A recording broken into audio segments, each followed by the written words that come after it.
There's an agenda. Thank you. I will open up oral communications. Public comment is open for up to 3 minutes each. It would be helpful to state your name for the record. Public comment is open. No, so the timer's not here.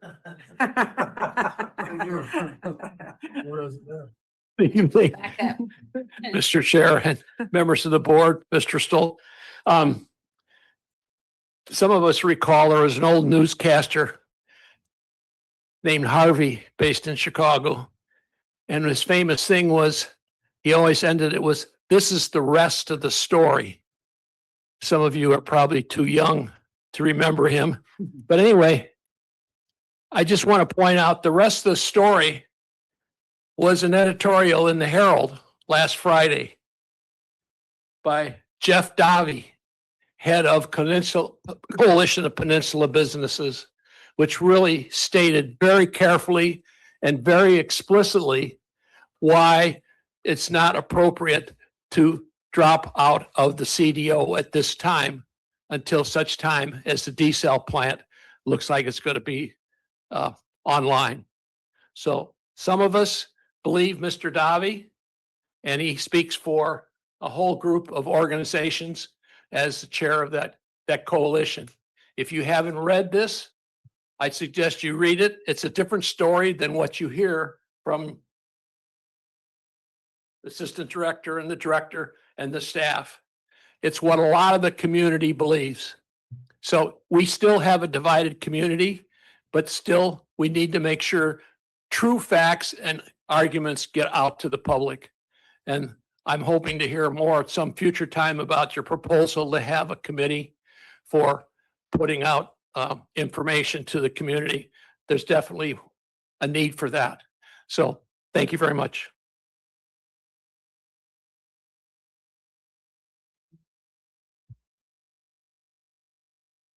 And now for the rest of the story.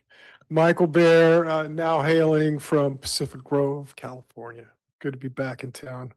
Ian, congratulations being the chair. You must be the hardest working man elected in the county. Thank you for being here. George, congratulations. Made it through the years to chair. And Mary Ann, welcome aboard.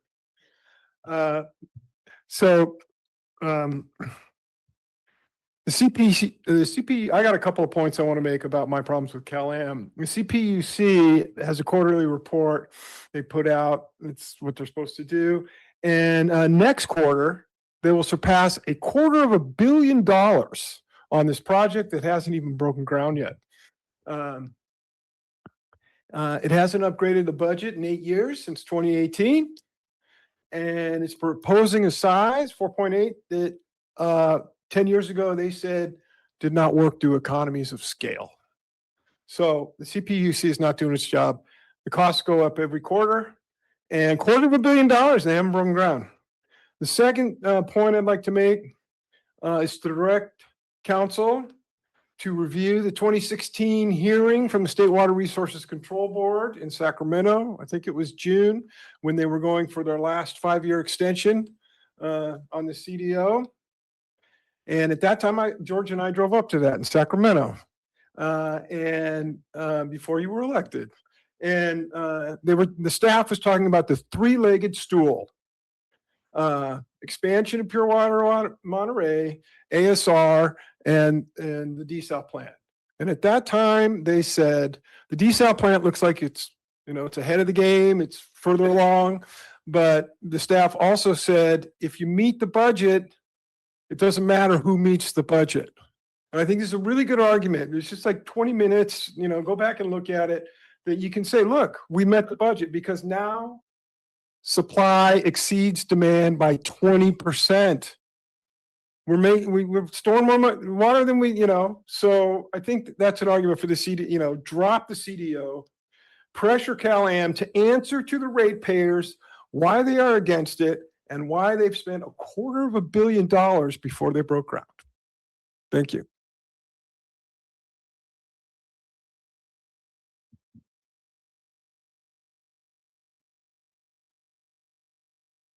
Public comment remains open.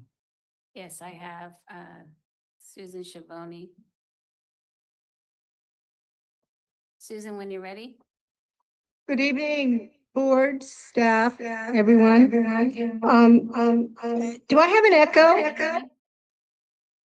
No. I just wanted to point out two things. I sent a letter in that I had sent to the CPUC, and there is some choppy grammar, but the reason for that is the CPUC only accepts so many words and increments, and I had to keep cutting my grammar out in order to meet their numbers of increments. So I hope you'll take a look at that.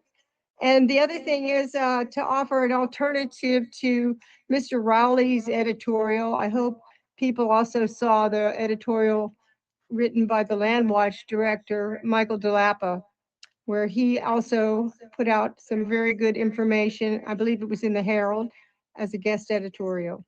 And so that's all I had to say. Thank you.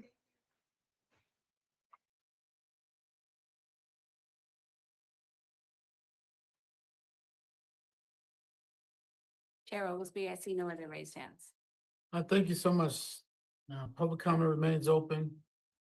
Seeing no one else, hearing no one else, public comment is closed. We'll go on to the consent agenda.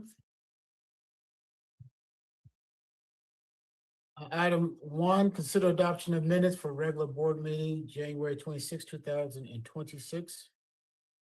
2, consider adoption of treasury report for December 2025. 3, receive and file second quarter financial activity reports for fiscal year 2025 to 2026. 4, consider approval of annual update of investment policy. 5, consider approval of the second quarter fiscal years 2026, 25, 26 investment report. That concludes the reading of consent agenda. Is there any item that anyone wants to pull off the consent agenda? Mr. Chair, I'd like to pull item number 5. Is there any item anyone from the public would like to pull off the consent agenda?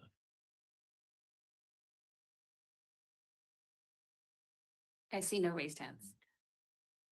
All right, bringing it back to you got a couple questions, or you just want to pull it off for a long discussion, or? No, not alone, but to show the public Okay. what we have on that item. I looked at the administrative meeting that they had, and that item came up, and I like the public to see how we're doing in our investments. Okay, So if we could bring that up. Yeah, let me handle this first. Okay. Get right to it. The consent agenda includes everything except item number 5. What is the will of the board? And it's approving the consent agenda. It's been probably moved there a second. Second. Go ahead. Probably moved in second. On the question, any public comment? Public comment is closed. All those in favor use the regular sign of voting, which is aye. Aye. Nays have the same right. Abstentions, hearing none, ayes have it, motion carried. Item number 5, consider approval of the second quarter fiscal year 2025-26 investment report. Gentlemen, have any highlights before we get to any particular areas? Director Edwards would like to highlight. You know, we'll have Michelle, our CFO, will comment. Good evening, everyone. Do you want me to just provide an overview of the report, or do you have a question? I just want them to see the chart that you made of how our investments are going. Yeah, thank you for highlighting that, Director Edwards. This time around, we wanted to provide some visual information. Yes. It's easier to interpret and see how things are. Our investments have gone up in the last 2+ years. And like I said at the FSC, I'm not going to take credit for it because it's not due. But we have followed the investment philosophy. Number 1, if it's working, don't change it.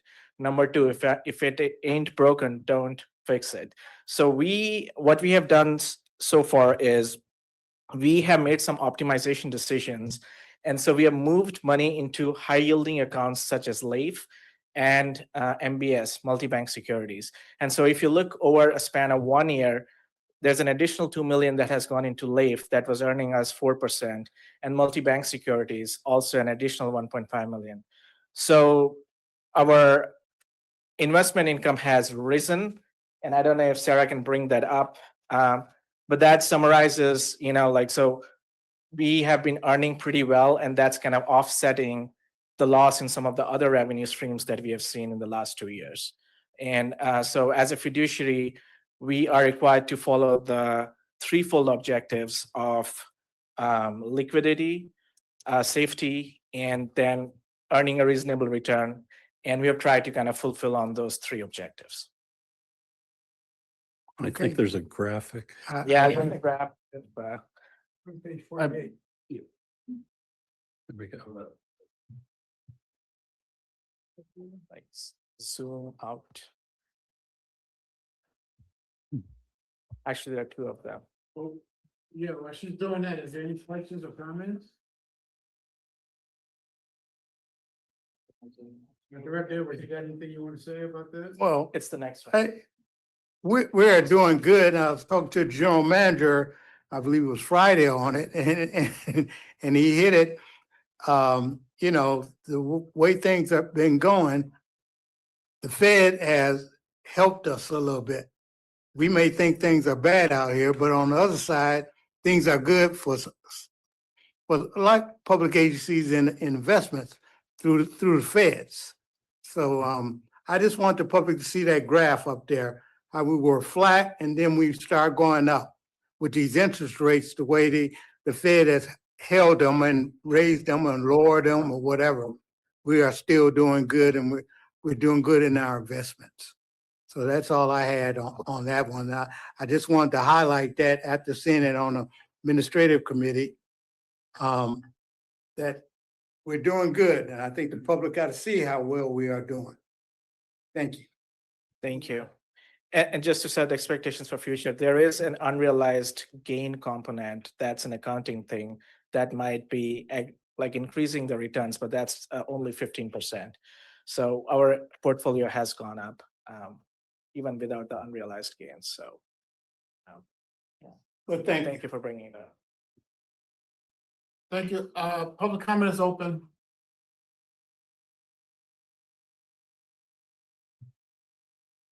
I have Susan Schiavone. Susan, when you're ready. Yes, Susan Schiavone, Seaside. That is wonderful news to see, and it's turning it around from 2022, considering where it was, it's pretty amazing, and happy to see that the agency is doing that well with investments. Thank you for sharing that. Seeing no one else, public comment is closed, bringing it back to the board. What is the will? I move approval of item number 5. Second. The property moved to second, on the question. All those in favor, use the record sign voting, which is aye. Aye. Names have the same right. Abstentions, hearing none, ayes have it, motion carried. Let's go to item number 6, which is the general manager report. Hey, thank you. We're going to touch on supply versus demand, the acquisition of CalAm and water supply projects. Sarah's bringing it up. Production for customer service is our first chart. This is total water produced to meet customer needs. And 3 things I want to highlight on the chart, second page, please. Is you see for the first time the table 13 water right kicking in. This is a winter water right related to flows in the river and obviously rainfall. But the corollary, of course, is the Carmel River water right was decreased. And so we're still not seeing a substantial use of the river's water right. But it is good to see the table 13. The other item is Sand City desal last month was aggressive and good at 20 acre feet. And then the additional item, pure water Monterey recovery, you can see is a total of 1804 at the bottom, but we actually delivered 2142. So the company is finding itself in a position where, because of things like table 13 water right availability in the winter and so forth, they're not able to get all the pure water Monterey water out, which is also due to the expansion project coming online, and deliveries have ramped up on a monthly basis. So we're seeing what I would say is that a little bit of change in behavior where CalAm traditionally has gotten out almost 100% of deliveries every month. So they have fallen a little bit behind, but it's very early in the water year. And on the whole, we're about 153 acre feet lower in demand than the same point in time last year. Next slide, please. On the supply side, we're still working on formatting this chart. This is a new chart, so give us some time. But the couple of takeaways here, you see the ASR recovery. So there is storage at the beginning of the year at 4,392 acre feet. There's been nothing produced for delivery to customers, but there have been quite a bit of injected water, which we'll see a chart on in a little bit. So the storage number is actually going up kind of on a daily basis. Overall, I think the piece of evidence that you see here that's concerning is only the 552 acre feet produced from the Carmel River to date. So hopefully, as things progress, we'll see that, because that water right is available at 3,376. So we'll keep our eye on that one. Next chart. This is rainfall. Not much to say there other than apparently Michael's outdoor birthday party for his child did not get rained on Saturday, but most everybody else's events last week did. At 14 inches, just over 14 inches, that's 125% of long-term average through the end of January. The next chart shows through yesterday. And you can see those most recent rains in early February added about 5 inches to the average. We're now actually above normal. So we went from below average to above normal in a water year classification based on rainfall. At the above normal thresholds 21 and 67/100ths of an inch. So I think, and you can see the stair stepping of the red line, that's the cumulative line. That's pretty good conditions for ASR. You want periodic rains, not just all at once. Speaking of ASR, on the next chart, you can see we had a very slow start in December, and then pretty great production. And then we had that slow period in late January, early February. And now we're back in later February with a little over 13 acre feet per day on average. And we see at least 2 more weeks likely, if not 3 to 4 weeks, depending on what happens with coming rains, a couple of nights next week.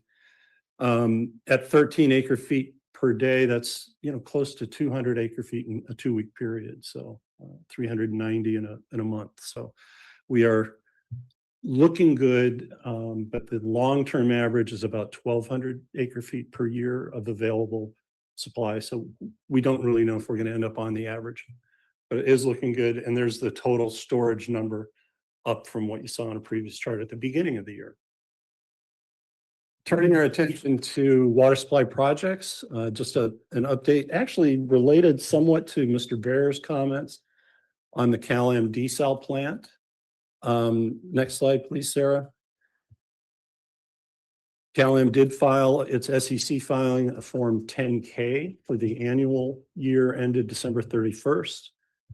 And in the notes, it reminds us all that the Public Utilities Commission approved what's called a cost cap of $279 million plus AFUDC, which is called allowance for funds used during construction or interest.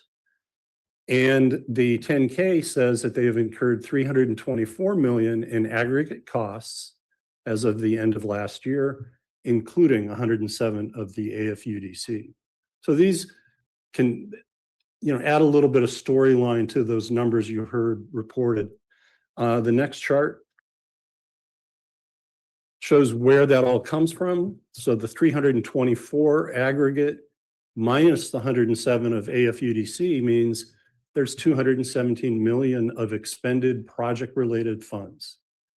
And those can actually be traced The Monterey Pipeline, which was approved by the PUC in 2016, is the $50 million number. Extraction wells 1 and 2, the parallel pipeline and the Carmel Valley Pump Station were approved in the phase 1 of the last proceeding that was a decision issued in December of 2022.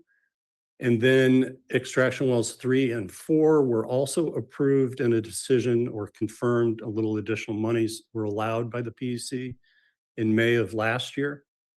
So you take the 217 minus all of those approved projects, and you can see there's 94 million of remaining expenditure, which is attributable to the desalination facility. So that's really the number.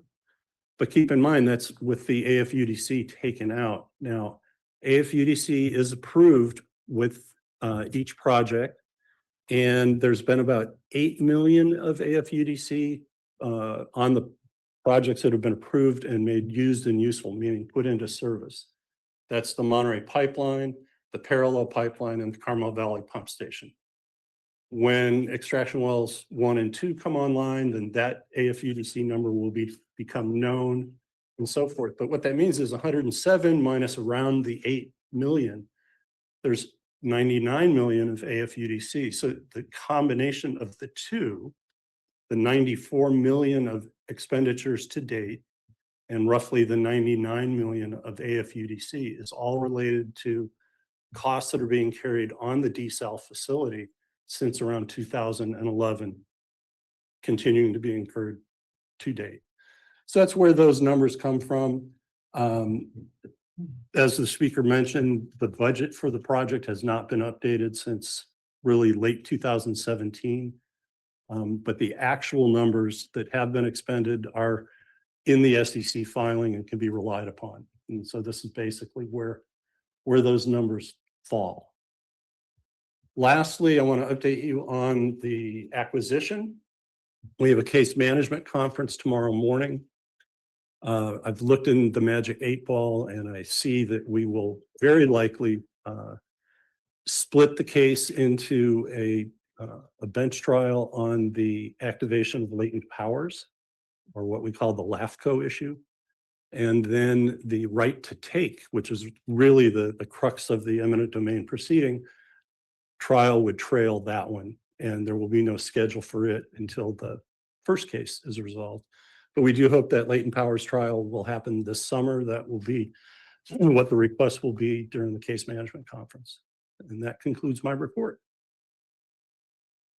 Well done. Any questions? The director on.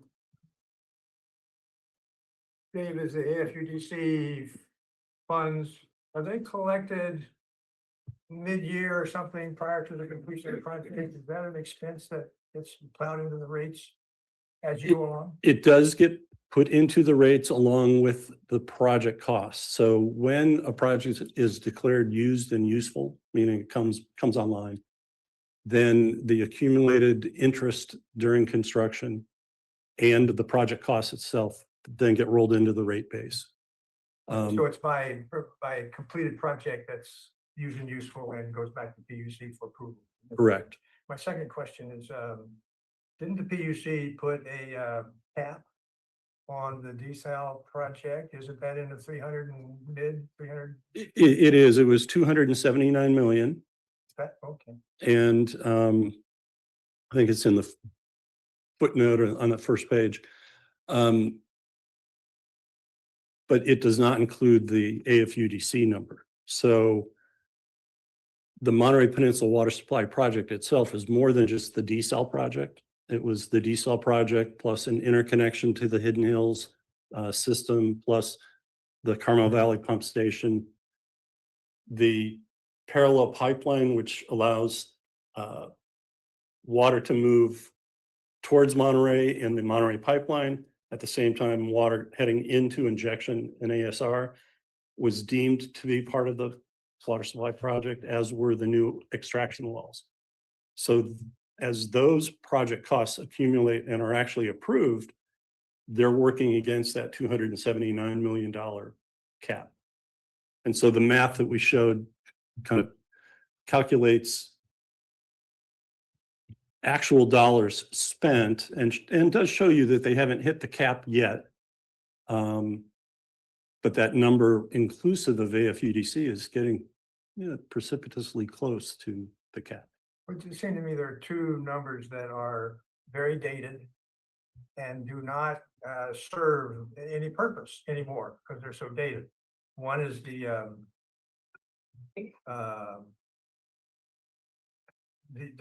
cost of construction, which was estimated in 2018, 2017, 2018. That's many years out of date. So Yeah. that number is kind of unrealistic. And the other is this cap number is also out of date because of just what we know is going to be built up over time, and it's going to exceed that number by a lot. We just don't know how much. But I just think it's unfortunate that Cal-Am has very dated numbers in whatever it is they present to the public, or whatever the public looks for. They can find these numbers, but they're very dated. They're out of date. And Director Riley, I'll give you a third number that's also out of date, which is the annual operating expense of operating the project.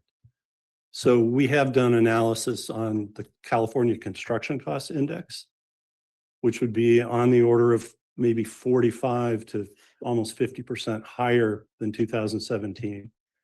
And then for energy, power, labor, and so forth in operations, you go to look at the CPI, which also has had escalation during that period of time. So both numbers end up translating to what's called the annual revenue requirement to operate the plant and to pay for the financing costs, or depreciation charge, if you will.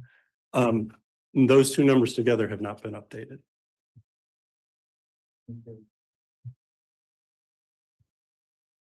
Thank you. I have a question that's regarding, again, I think maybe you were trying to get this chart working for me as well, because I'm having trouble really following the injection. I'd love to be able to see the numbers. So my understanding of the break from from January 26th through February, something like the 14th or so, that's because there wasn't enough flow to inject. Correct. Is that right? Okay, or to pull off.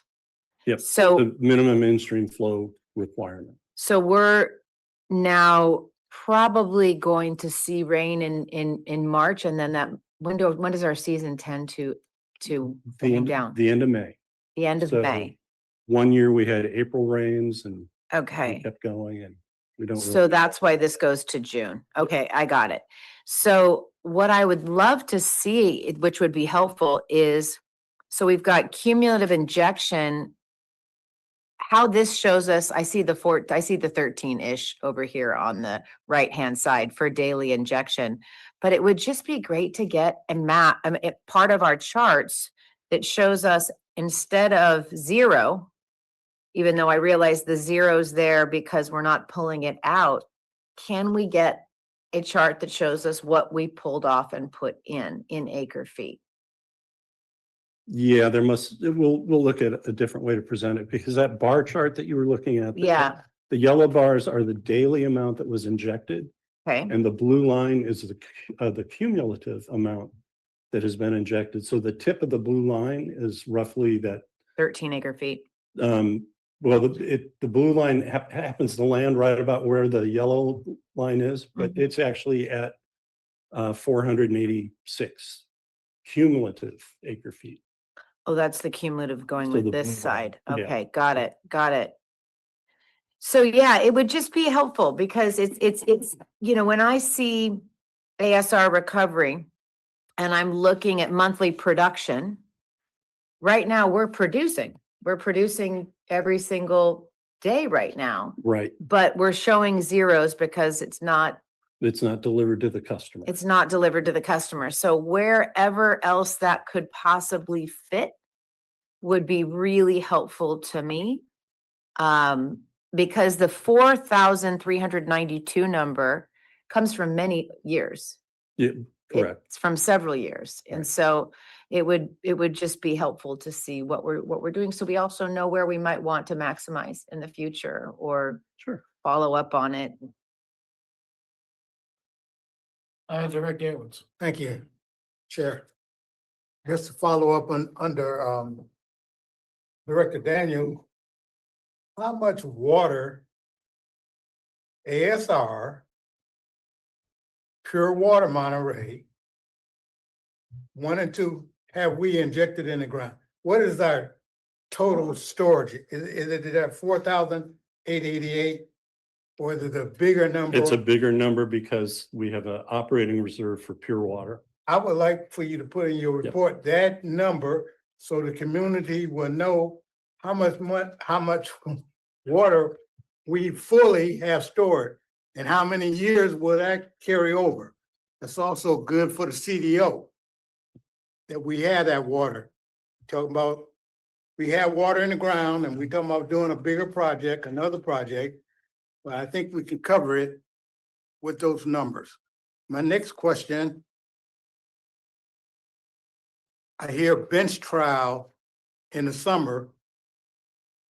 Are y'all gonna be talking about tomorrow?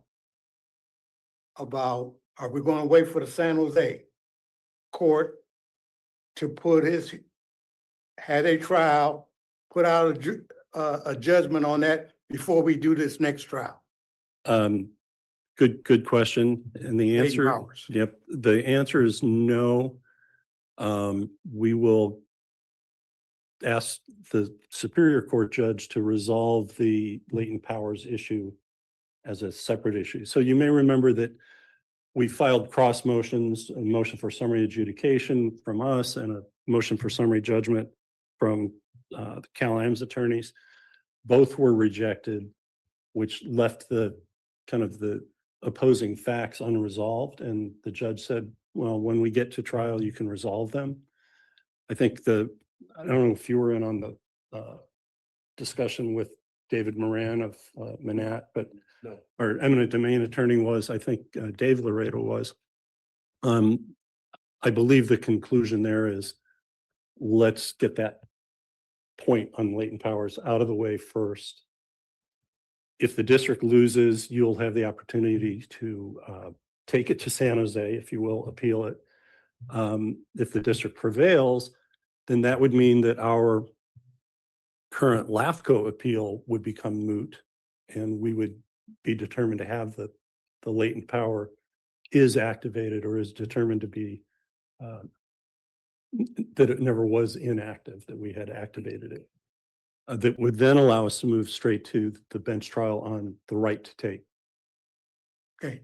Yeah. Thank you. Anyone else?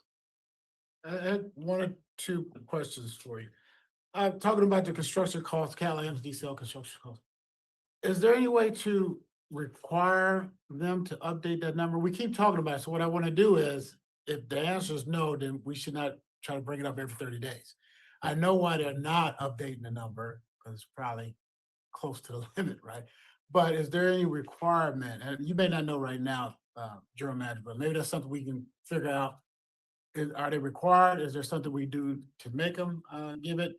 And if not, then maybe we need a little bit more work done on our estimation of the cost and just put that out. I know they don't have to adopt it. I know it's not looked at as real, but our basic number is just as good as their basic number. If they want to dispute it, then they need to update that. So does that make sense to do? It totally makes sense. And Okay. with Director Paul's background, we've had some conversation about what can you do to motivate the PUC to take an action. And I think we're getting pretty close to needing to rethink that, because there are other issues such as rate making, that, you know, the deal that was cut between the company and the Coastal Commission. That's really a PUC issue. The CPUC also said that if you do exceed the cost cap, you need to file a petition for modification of that 2018 decision. Well, to your point, not knowing means you haven't violated the cost cap, but at some point they will either have to come with a revised story or a petition for modification. So, Well, that's my point. If someone like, I almost, we got just about as much credibility as anyone else, but someone with our credibility said, this is our estimation. that you're, you're within 10, 12, $8 million of the cap, then someone should be saying 218 numbers have to be over or near, or show us how you're not over. Okay, we'll go through that a little bit later on. Any other questions, comments? Let's go to the district council's report. Thank you, Mr. Chair. So your report is found written on page 49 of your packet. I'll just go through briefly some of the updates. For your first case, this is the district versus Cal-Am 23 CV 004102. This is the eminent domain case. As was already talked about, the only update there is that a case management conference is scheduled for tomorrow at 9 a.m. and that's in Department 14 if anybody would like to attend. We do anticipate the judge will bifurcate the case and set a trial date. When that is, I'm not going to look into the crystal ball, but I will report the facts when we get it. Going to the second case, this is the district versus LAFCO. This is up at the 6th District Court of Appeal. The closing reply briefs by LAFCO and Cal-Am, their deadline to file has been extended to March 6th, 2026. I think they're trying to drag their feet a little bit to see what the timing of this Monterey Superior Court case is going to be. On the third case, this is the city of Marina and the district versus the Coastal Commission in Cal-Am. The district's joint counsel did file their opening brief with the appellate court on February 12th. The next step there is for the Coastal Commission to file their reply briefs. We'll provide you an update when that is. In front of the CPUC, this is a case, the general rate case for 2025. The district did submit formal testimony on February 6th. That testimony was also received from the California Water Association. There was a mediation that was held earlier today trying to settle the case. All I can say out of that is it's not settled and that there is a check-in in a couple weeks. And then Cal-Am has until March 24th to submit its rebuttal testimony.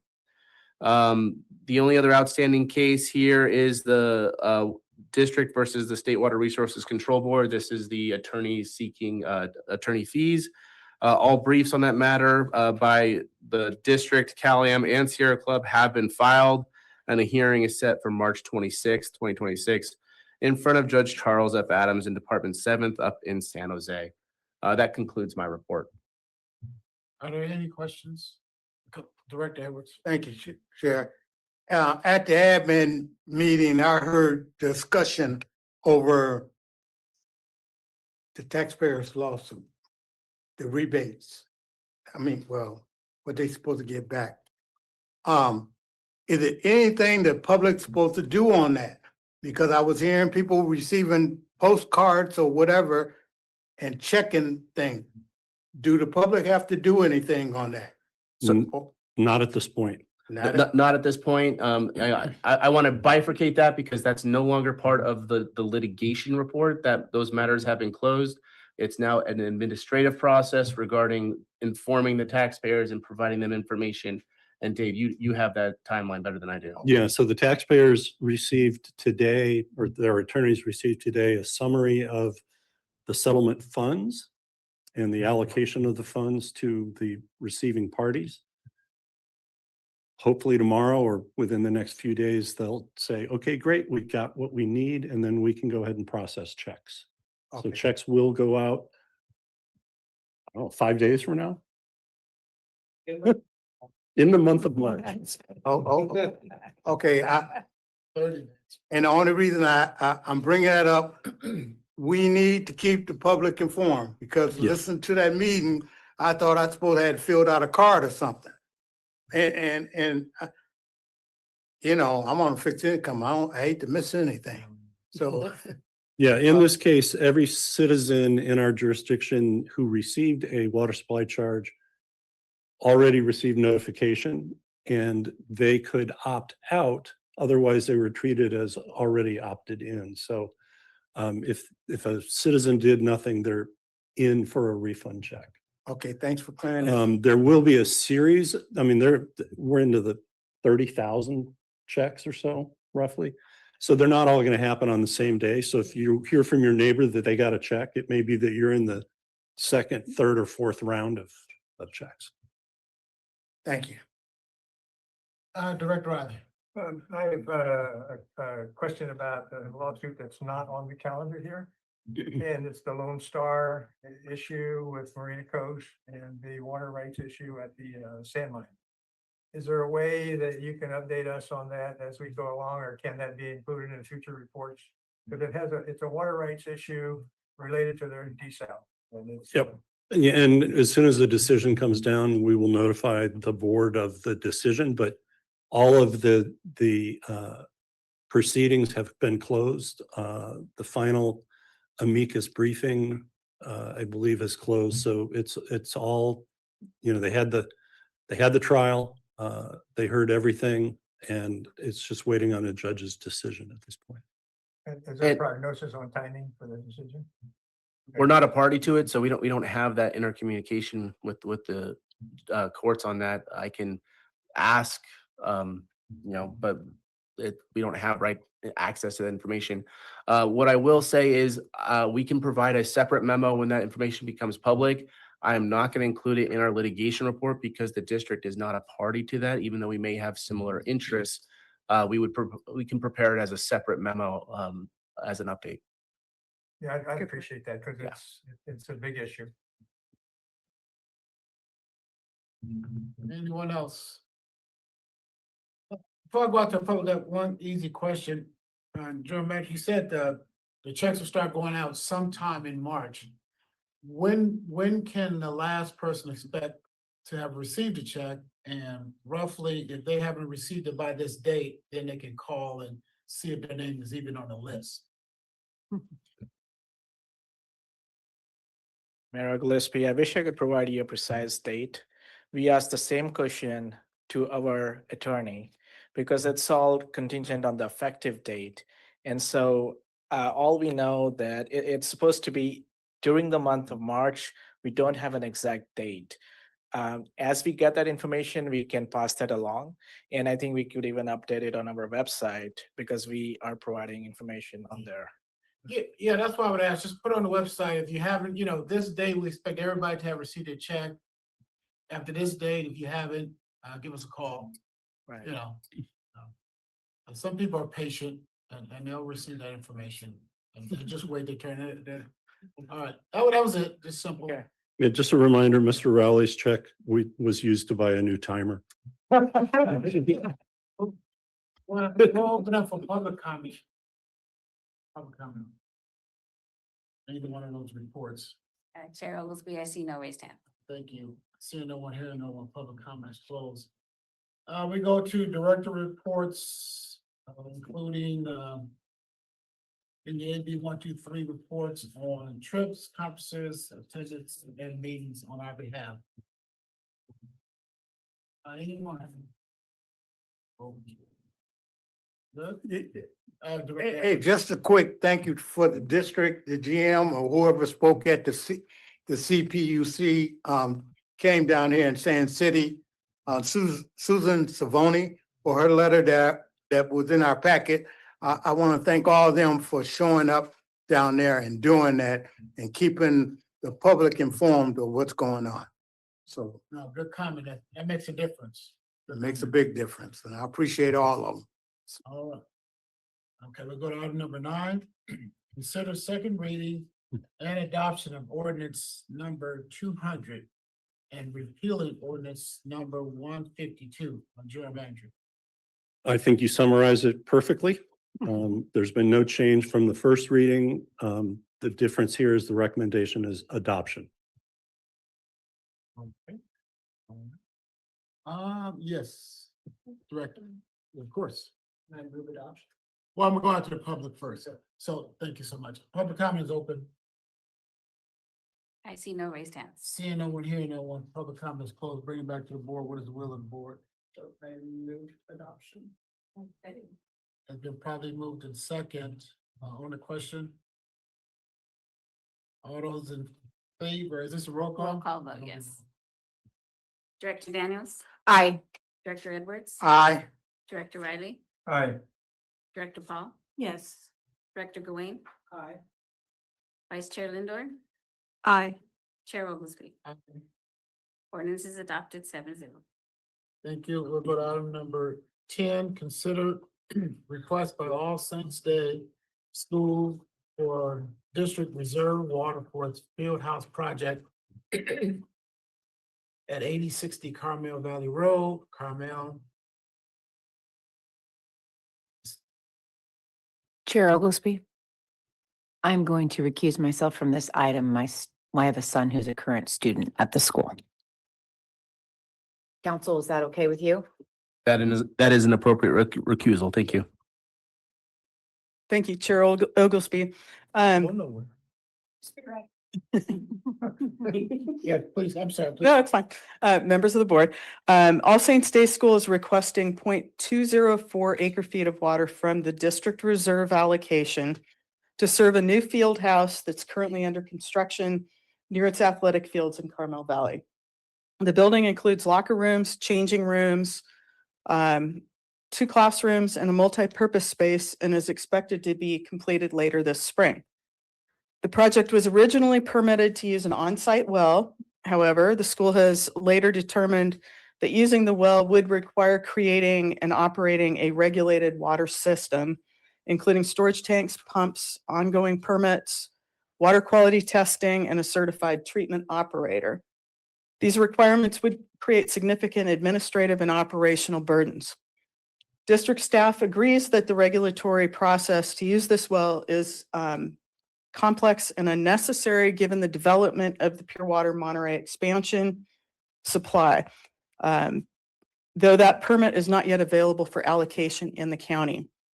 So at staff's suggestion, the applicant contacted the county about using its Pure Water Monterey allocation, but the county has not yet established a release policy and likely will not do so until after this project is complete. Because the facility benefits local students and community users, staff encouraged the school to request district reserve water. The school will offset its demand using 0.041 acre feet of Malpaso entitlement that it has available and 0.068 acre feet that it has available in water use credits on site. So that left the shortfall of 0.204, which is what they're requesting from the reserve. This request is time critical because construction is underway. Approval would allow the new building to be served by the existing CalAm water connection. Our district reserve allocation totals 2,090 acre feet, 0.462 acre feet. The request represents about 0.01% of the reserve allocation and would not affect overall supply planning. Staff recommends approval of this request, noting the project's community benefit and the lack of access to the county's water allocation at this time. Approval would not obligate future approvals for use of the district reserve, as the reserve remains available at the board's discretion. If denied, the school would need to build a public water system to use the well or delay occupancy until the county water becomes available. And if you have any questions, I'm happy to answer those. Thank you so much. Any questions, Director? Thank you. Have we received any other requests for some of the district reserve? This is we have not received a request in many years. I think the last request we had to do with the women's shelters that were approved in the city of Monterey and then in the city of Seaside. And that was. I'm gonna say during COVID, perhaps. Yeah.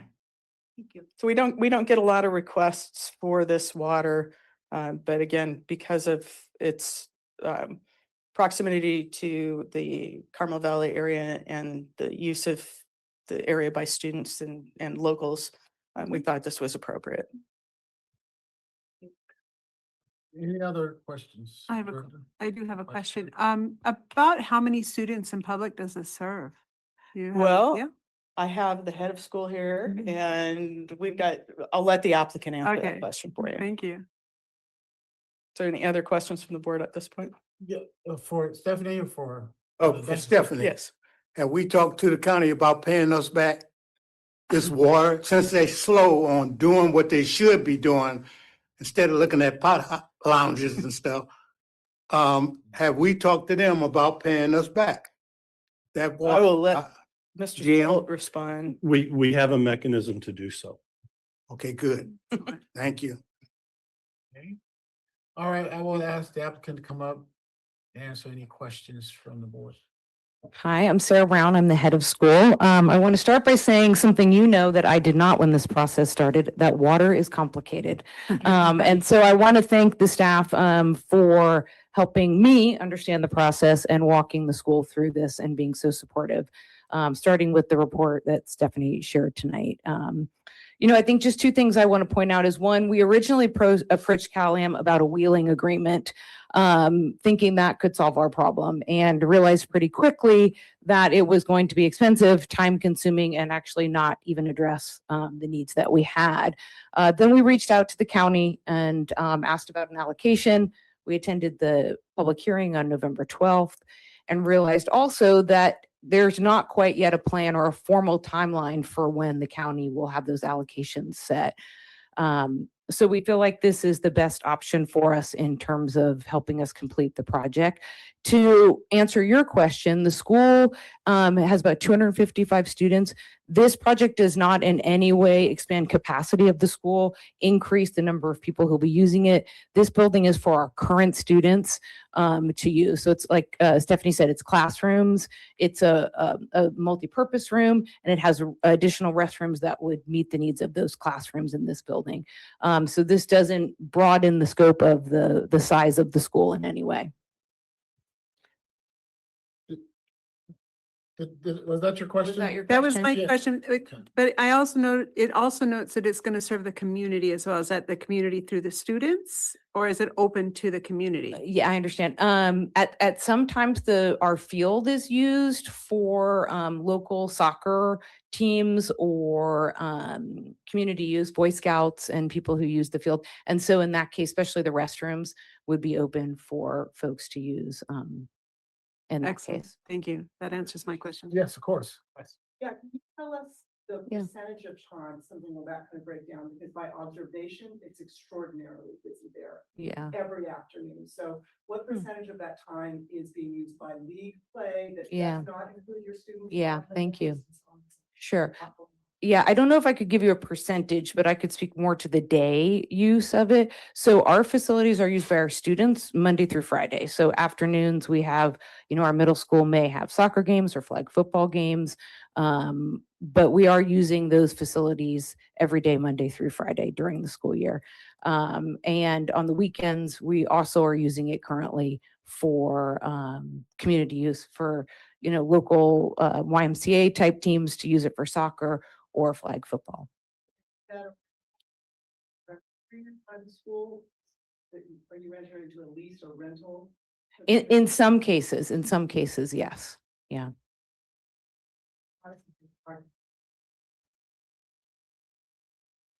I apologize. I don't know that off the top of my head, the number of parking places that we have.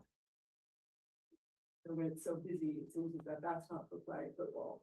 That must be some kind of league or regional games. Yeah. And their parking lots just filled with cars. Yeah. Yeah. Okay. Yeah, I apologize. I don't know the number of parking places off the top of my head. Very briefly, Joel Panzer with Maureen Ruck Planning, assisting the school on that. Two other points I just wanted to bring up is if the board approves this, it allows us to extinguish that small Malpaso piece, and then there was a single family home that was torn down. In the non-residential water use, the calculation of the multiplier to get there, the school probably just could not extinguish that water use because it's so minor. So this allows an opportunity to kind of clear the deck on that. I would also then mention that All Saints has, I want to say it's like a 1960 vintage use permit from Monterey County that has an enrollment cap. And as Ms. Brown reported, the student population is below that. But when we went in to do the use permit for the sporting fields and then the use permit for the field house, the county did speak about, other groups that were using it. And that was, longstanding arrangements. And All Saints agreed not to open that up further, meaning to maximize and cause not more traffic or noise or whatever. So that was factored into the two permits that the All Saints got within the last 2 years for those two projects. And I want to say that it was a significant parking lot expansion. They may have added 50 or 60. I don't recall specifically off the top of my head, but it was a substantial number of parking spaces that are now in front of that field house that go to where the Walters Farm stand used to be. So hopefully that feedback is helpful. Okay, any other comments? Let's take it out to the public. Public comment is open. My name is Mary Nickvicker. Hope you can hear me. I wanted to thank everybody first, just you're doing such amazing work and these make very long days for you guys. I really appreciate it. My husband and I have lived across the Carmel River from All Saints Day School for 34 years. We raised our two children here in local schools. My career is in education and we totally support providing opportunities for children. Before granting All Saints more water, I just hope the board will investigate their current overreach. When All Saints gained permission for the athletic facilities development, they had a population of 230 students. This was 3 years ago, and we're allowed a maximum of 300 students. If they have now exceeded their water needs, it may be because they have extended their daily use both by many hours per day and by hundreds of people per week. When All Saints received approval to develop the sports facilities, the project was conditioned on limits that included the facility use ending by 5 p.m. or dusk. That the facilities would be closed to the public, only to be used by the maximum of 300 students and their existing activities that they had at the time, All Saints games and practices, with only narrow exceptions, and listed was the Red Cross.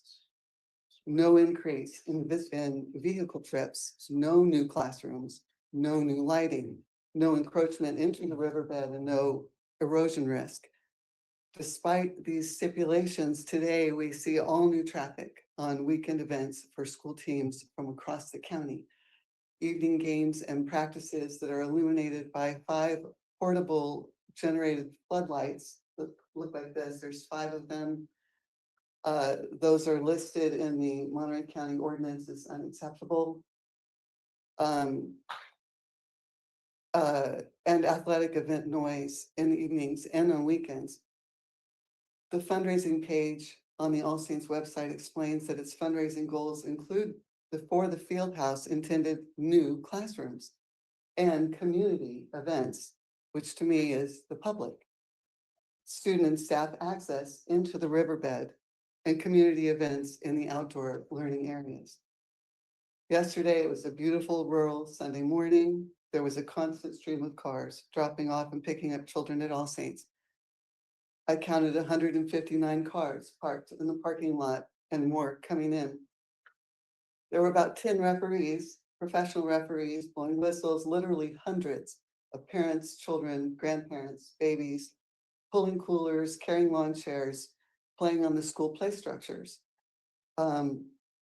These are not the conditions under which All Saints said it would operate in order to receive its permits for expansion.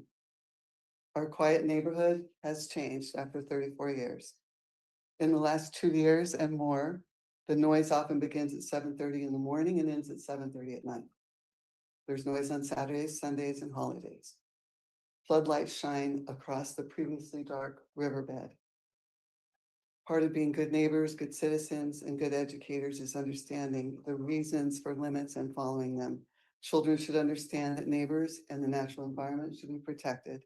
If All Saints Day School has changed its purpose and intent for the expansion and therefore needs more water than they have had in the past, then that repurposing should be brought up for public review and discussion. Thank you so much. Thank you. Faster it does. I timed it at home, but I went faster. Thank you so much. Public comment remains open. Chair Oglesby, I see no raised hands. Okay, seeing no one else, hearing no one else, public comment is closed. Bringing it back to the dais, what is the will of the board, Director Paul? I was just going to ask before you close public comment, if we could hear a response from the head of school? No. Is that possible? No. No?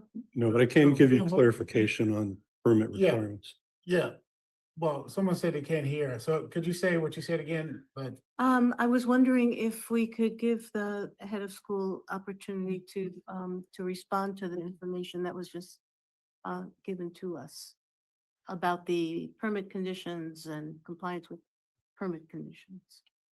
No. okay. No, what I said was not during public comment. Public comment is closed. The applicant can respond if you want the applicant to respond. You want to hear from the applicant? Yes, yes. Okay. Come on, head of schools, Mhm. director, whoever think they have the best answers, I guess. And so, Right. Director Paul, you can focus your questions, I don't know if they remember all. They heard it all, but you want answers to what particular question? Well, the speaker who just spoke, what I understood is that there may be violations of permit conditions going on with increased activity weekends and evenings and so on, and possibly things that increase water use. So I just like to understand if that's the case, and when did things change? It sounded like the speaker was saying in the last 2 years, things have changed and there's activity evenings and weekends, and are there is this expanded activity? Does it violate any permit conditions?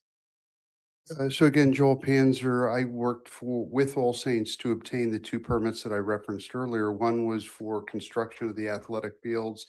And then the second one was a separate use permit for Monterey County for the operation of the field house. Some of the items that were described by the speaker are not in the permit.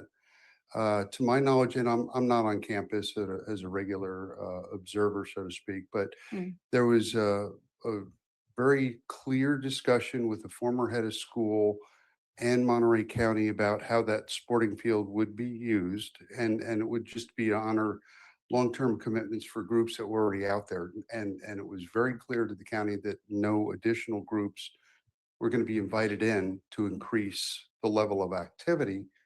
So I'm surprised to hear that comment. And I've been in touch with our Monterey County planner, and I would think that if because what was described is a Monterey County use permit issue, not necessarily a water issue. He's not mentioned that he's received any complaint calls or we need to look into anything. So I'm just, I won't say surprised to hear the comments, but the impression of the permit that was granted is not how I remember it. Now, I didn't think to print copies of the permit and review that aspect of it. Yeah. But I believe we're in full compliance with what Monterey County has asked the All Saints to do under two separate permits, which were open to public hearings and public comment letters and so forth. So. Okay, thank you. And, I realize that, it's not the water management district's job to adjudicate all the permit issues, but I just wanted more clarity on the Thank you. situation. Thank you. Am I allowed to say? No, ma'am. Any other questions or comments from the board? Director Edwards? Thank you, Chair. Stephanie, that school is in the district. Have they been inspected for retrofits and everything so we can know that they have the water, they should be saving water if anything now. Oh, yeah, they're totally tight. This project, again, this has already been permitted. It's already been constructed. When we issue permits, we're looking at square footage. We're not looking at their actual consumption. So all we're trying to do with this is change the source of water for this particular project. And yes, they have done every retrofit they need to do. They are fully compliant. Okay. Thank you. Yes, Director. Yeah. Comments and an issue that have been raised, and will that be discussion after if there's a motion? If, Would that be, because it's not a question or a. right. Okay. Right, we'll get to that in 10 seconds, so. Mhm. So if there's no other questions, then yeah, we're gonna have the board discuss what they want to discuss. I would just, put out there that again, violations of their building permit is not adjudicated here, and I think we heard that before, right? So we just want to be clear about staying in our lane, so we're not caught in any mix we shouldn't be caught in, so any comments you guys want to make? Director? Yeah, I have a lot of comments. One is that I think that this would be, I recognize that this head of school was not the head of school when this expansion was done and may therefore not be familiar. She's probably very busy and not spending time reading the permits and may not be familiar therefore with what is going on there.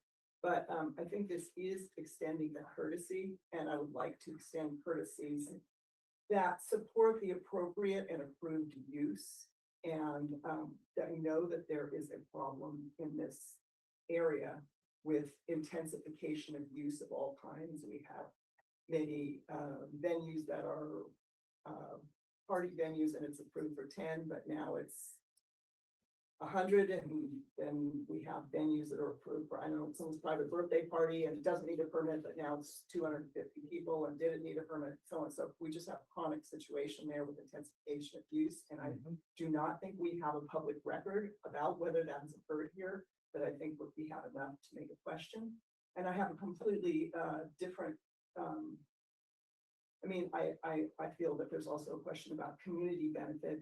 Obviously, athletics for children is a community benefit, but again, we're supporting something that's actually intrusive on the community by granting this. I think that is a problem that does relate to water. And then finally, there's a problem that I think is really not relating to All Saints Day School, but maybe to the engineers or architects or program people who approve this, because I would not want to set any kind of precedent that someone can come in with well water and say this means we have the water to move forward with the project, then under the current terms, build the project, and then later say, oh, well, it didn't really work, but we're going to CalAm, which could be a good outcome.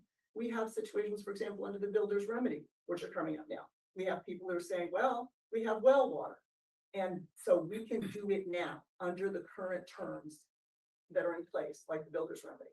And then perhaps they would say, well, it's not economical in the end, and say, well, but now the water's available because it's going to become available. So I just wouldn't want to set any precedent. So I have some concerns about it, and I wish we had an opportunity to clarify that the use was not intensified and that this bathroom was not contributing to that. Okay, anyone else? George, I think about it. I think we need to stay in our lane, like the chair said. And I'd like to separate out what's a water permit and a use permit.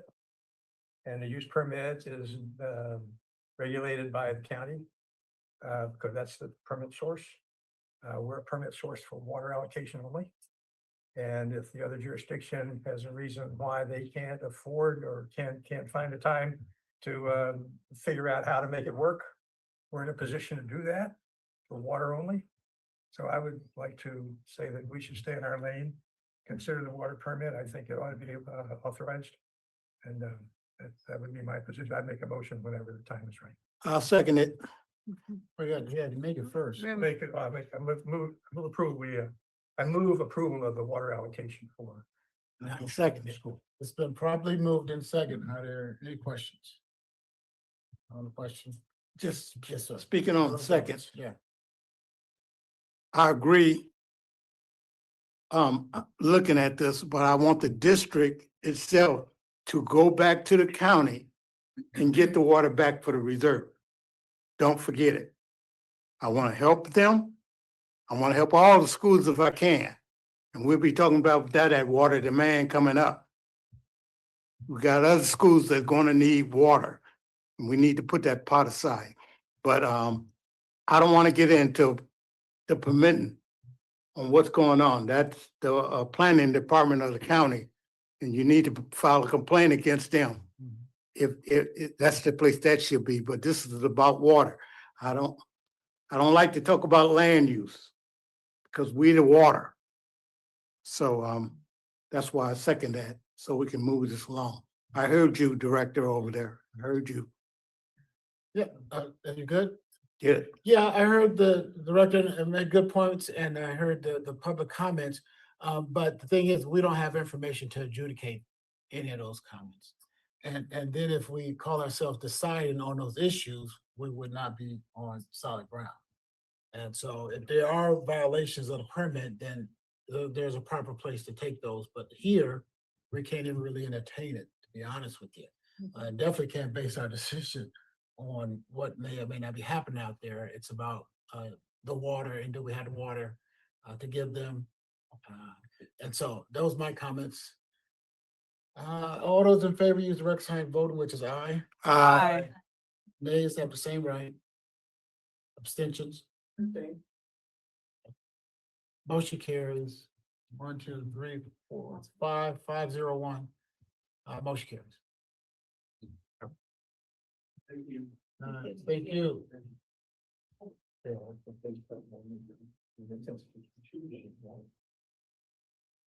Okay, we'll go to item number Interesting. 11. Consider adoption of mid-year fiscal year 2025-26 budget adjustment. Yeah. Michelle. I'm waiting for Director Daniels. No, you. Oh, Yeah, that's why I called you up. Be there Okay. enough time for the puzzle. Yeah, times. You almost finished? I got three puzzles. I'm a specialist in magazine. Well, you had a book too. You could have taken this with you. Chair Gillespie, members of the board. Item number 11 is an action item to consider adoption of the mid-year budget adjustments for the current fiscal year. And I will be going over the changes, starting with the original adopted budget, which was 46.58 million. And as you can see here in the red, about half of our budget is for purchase of water. And in the yellow, that's what 28% for reimbursement projects. Those are grants for the Pure Water Monterey expansion project. Then the green is the 13% for personnel. And then the blue is the project expenditures that are non-reimbursable, like Measure J, conservation projects, Santa Margarita site, and Sleepy Hollow. So the point worth making on this slide is, if you look at 80% of our budget, that's for either providing water or increasing water supply or managing water supply through conservation. So that's directly hitting the main objectives of the district. And the personnel expenses and other expenses could be considered as indirect costs, although all this work is being performed by a staff of 24. So personal expenditures are also kind of like directly related. So even though the budget has grown bigger, it's just that the district is meeting its objective at a bigger scale. All right, so this is the revenue side of the budget. And here you can see that about 45% of our revenues budget is coming from sale of water, about 28% from reimbursements. And if you add the user fees in blue and the property tax in yellow, that's another 25% of our revenues budget. And then we have capacity fees, permit fees, and interest income. Those are very small slivers. So this slide compares the original adopted budget with how we are doing, so how we have done in the first 6 months. So the year-to-date revenues and the year-to-date expenses are compared to the original budget. And as you can see here on the first one, our year-to-date revenues are 38% or 17 million off the original budget, and our year-to-date expenses are about 36% or 16.6 million.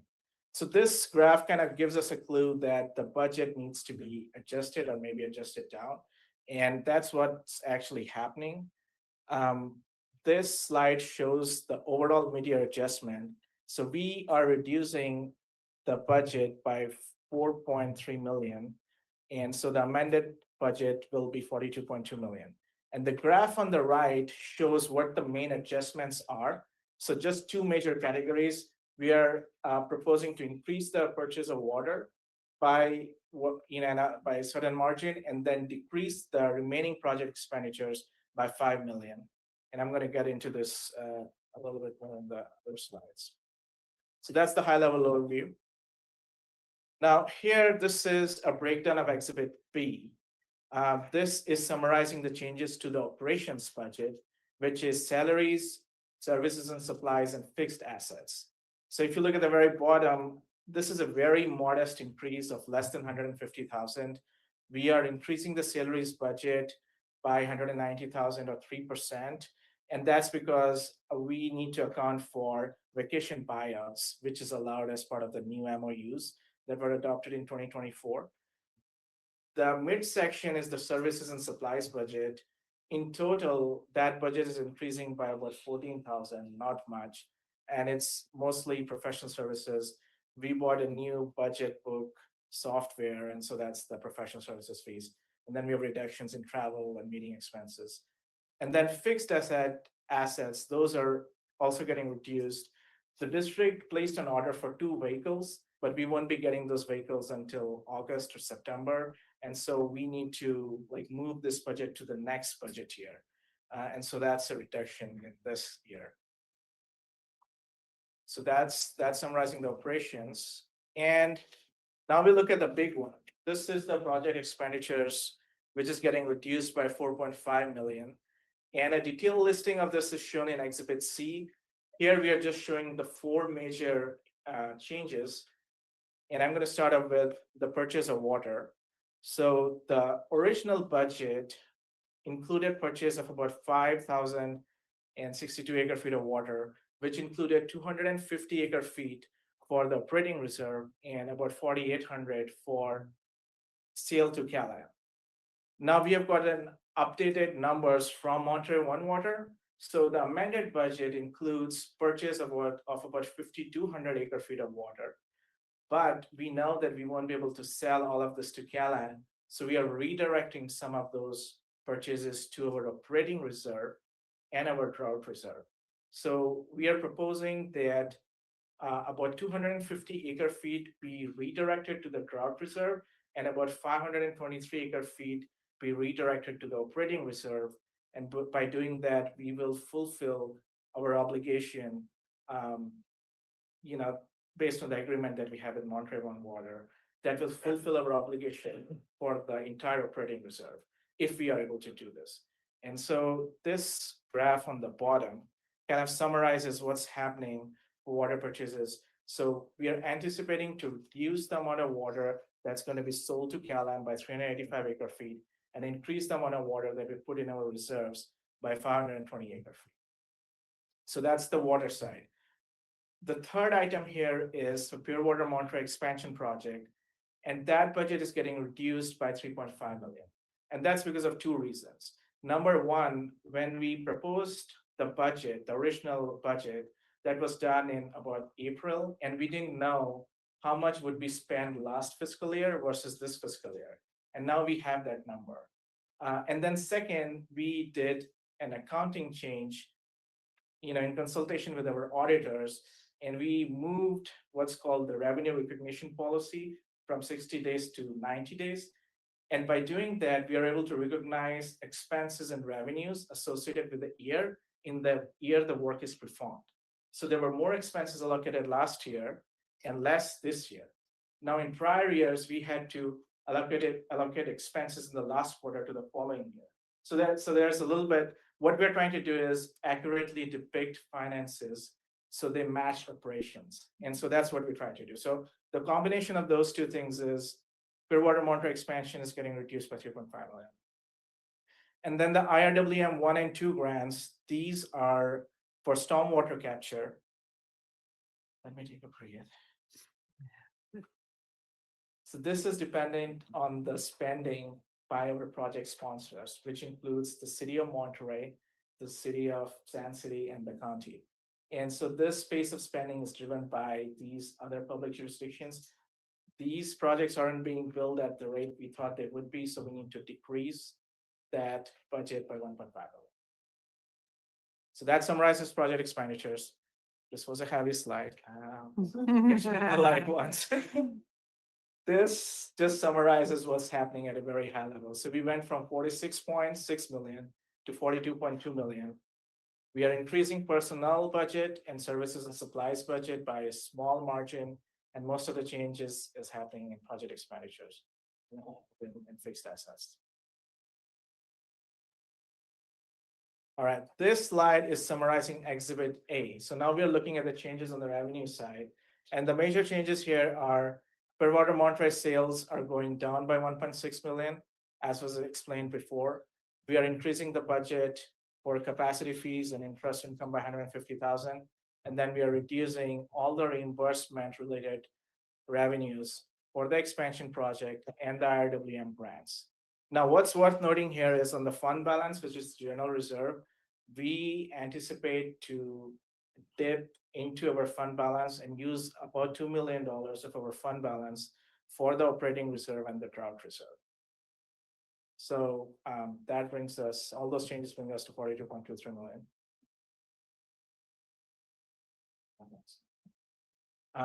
So this is the reserve analysis, and as some of you may recall, the city adopted, not the city, sorry, the district adopted a reserves policy in November of 2025. And so this reserve analysis, did I pause? No.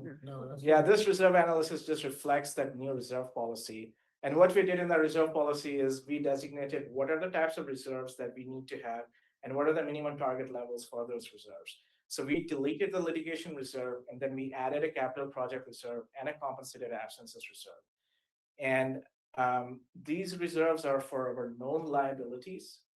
All the unknown liabilities, including our litigation expenses in the future, would need to come out of the general operating reserve. So currently we are at 28.8 million, and we anticipate to be at 23.3 million. Of course, this includes 3.3 million for the water supply charge. Those are checks that will be written out in March. And so that's our current projection. If revenues are better than expected or if expenses are lower than expected, then we might, our general operating reserve position might be better than what's shown on this slide. But that's not what you're showing us. You're showing us the 23, right? We know it could be better, right? But Yes. It's gonna be 23. This is based on the mid-year budget. Okay. And actually, that brings us to a close. Well, Happy to take questions. well done. Well done. Very nice graphics. Any questions from the board? Yes, go ahead, Tris. Okay, you don't have all night to answer, to tutor me as a complete newbie, but the prior practice was to separate out the litigation and expenses, and now and is that just an accounting standard that's changed, or because of the way they working within our budget, it makes more sense to do it this way? I'm just trying to understand. I think your question is related to the reserve, the Yeah, litigation yeah, reserve. This is all based on a reserves policy, which is agreed by the board, and then staff just follows the policy. Okay. There was a robust discussion that happened on why we are deleting the litigation reserve, and there's some level of optics. We don't want to tell the public we have money for litigation purposes. You know, that's not our prime business. So we said, move that, delete that, move that into general operating reserve. In a sense, you're saying, we have money that you can sue us about. You know, we're reserving money because we think we may be doing something wrong. And right, so some cities, some organizations have that, but then they realize that's what it's saying. You anticipate being sued for something, so you're putting in a special fund. Thank you so much. I really appreciate the presentation and the way in which you've laid it out with these slides and the description. The slide expenditure adjustments, project expenditures, exhibit C is really heavy in terms of trying to really understand it. My first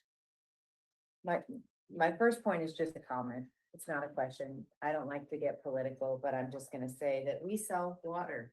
Just there it is. So, For how one much? thing. But the second thing, is I'm trying to understand the IRWM, the earworm grants and the reduction. So we received grant money. The projects aren't happening as fast as we would have liked. So what are we doing with that money? So take, for example, the Carmel River Free Project, close to home. Their FEMA grant, federal grant, was held back.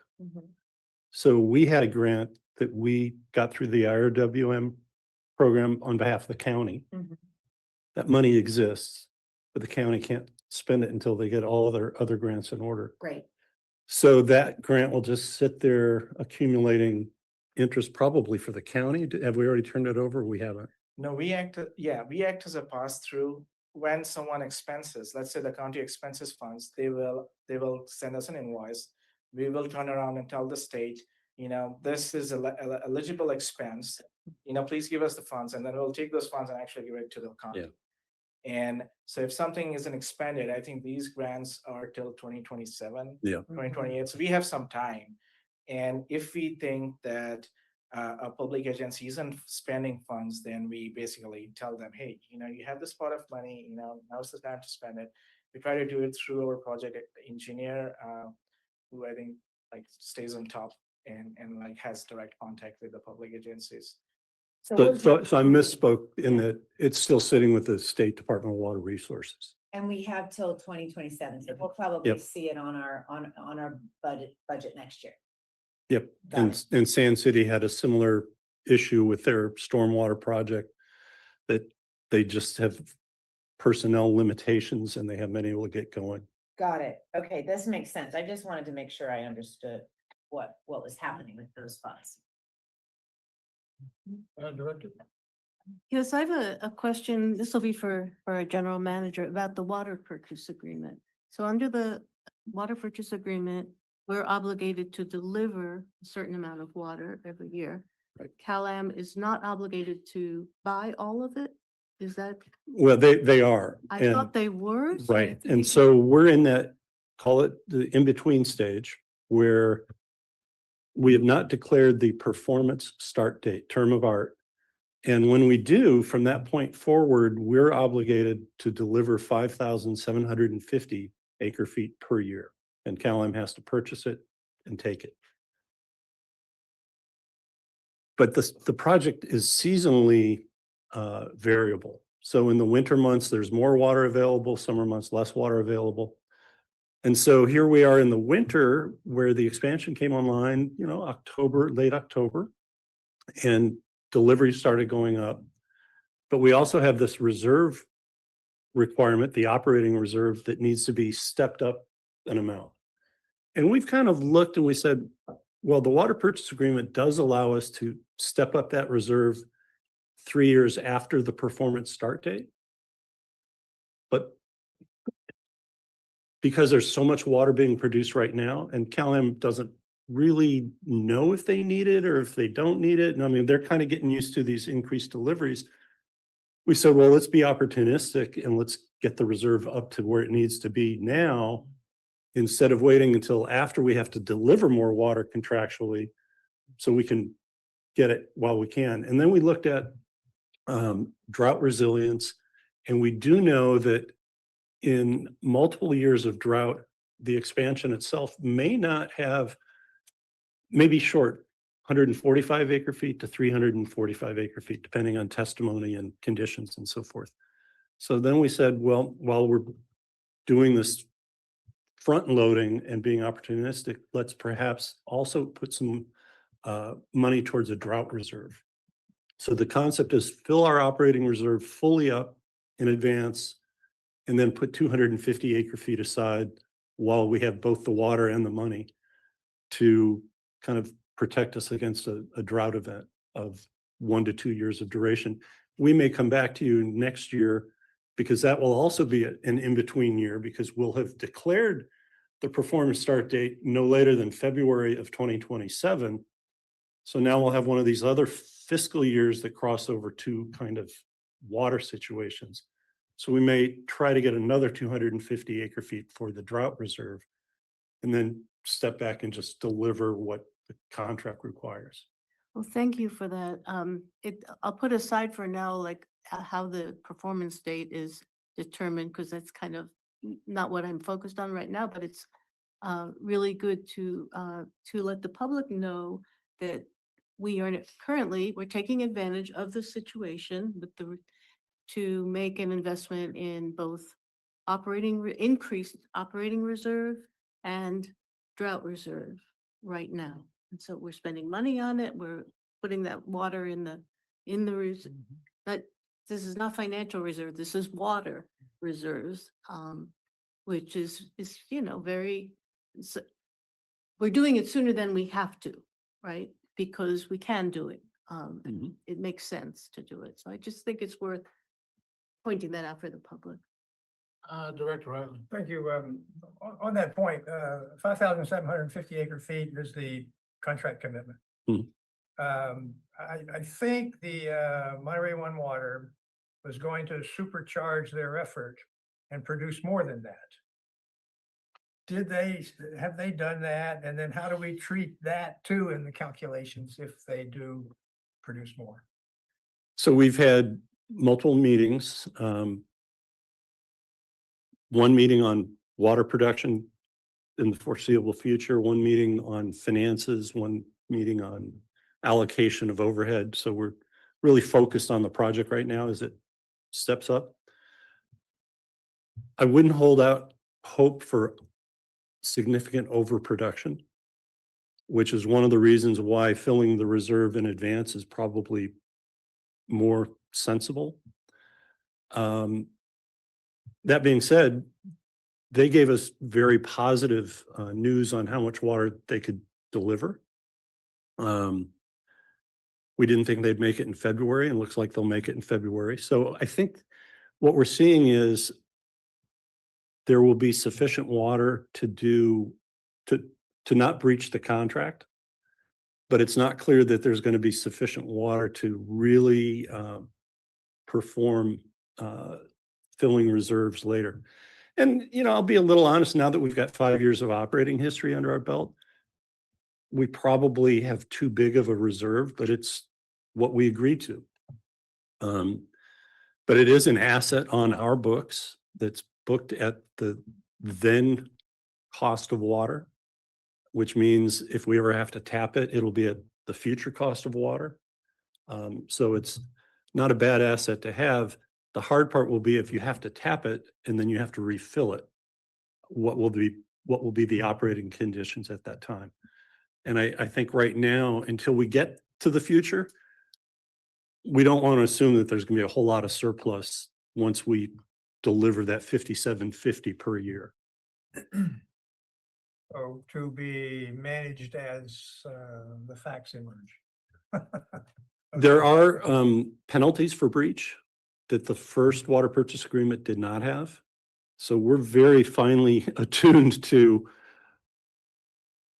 you can do one thing for 1 year, you can do another thing for a couple of years, but you can't do a third thing for multiple years. So we can survive taking some water out of the operating reserve to make up in 1 year, but you can't really do that for 3 years. Then you have financial penalties. So we're kind of playing out what we think statistically we're going to have, but I'd really like to get 3 or 4 operating years at the new amount kind of behind us first. So that's a little bit of the reason we're front loading these reserves now is it's not like you would take 5,750 and divide by 12 months and say, okay, every month we have to deliver you this after the performance start date. It's in a full fiscal year following the performance start date, we have to deliver 5,750.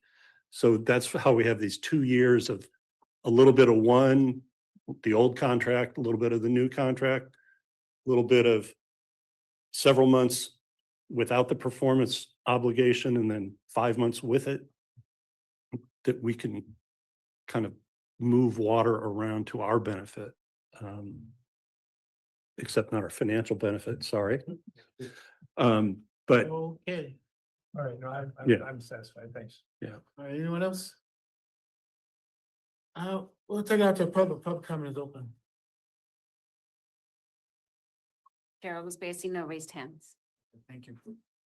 Seeing no one here, no one public comment is closed. What is the will of the board? Move to adopt the mid-year fiscal year budget adjustment. It's been properly moved and second on the question. I had a comment. What I came up with, wrote down is just being efficient and effective. I mean, you know, they're not ready to take the water, so what are we gonna do? We're gonna save the water. I mean, that sounds like a perfect plan that you have. And so, you know, the only thing struck me when you said, well, maybe we have too much reserve. You never have too much reserve. You use it when you need it. Yeah. You're front loaded now and, but thank you for that. I thought it was well done. What is it? Operational decisions you guys made to make this happen. All right, all those in favor use regular sign of voting, which is aye. Aye. Nays have the same right. Abstentions, hearing none, ayes have a motion carried unanimously. Information items, staff reports. You guys should have received all those reports electronically. Are there any questions or highlights or anything you want to mention to staff about it? Okay, all right. Okay, our next item is adjournment. If there's no more comments or questions, there's no further business on this agenda. Through the chair, before you do, I just want to point out your next meeting is March 6th at the Strategic Planning Workshop, which routinely has been held at the Asilomar Conference Grounds. It is not there this year. It's the Asilomar Room in Monterey on the Pearl Works. Works. So there is, Don't confuse and go out to. don't be confused and go to Pacific Grove. You're going to Monterey. Isn't it the corner of Pearl and Washington? I believe? It is. Yeah. And we'll probably get an update email before that Yep. day. I appreciate it. And we're trying to resolve parking because they limited parking, but we're gonna request more permits in the parking lot like the day before. Ike and I will be taking a field trip on Friday to work out the logistics. And if I could just add that we have our legislative workshop at the county that day, so I won't be able to join you. March Um, 6th. I missed it last year too. Now we are. He's gonna hit that hammer. I want to say that this work is particularly meaningful to me today, because at 1 o'clock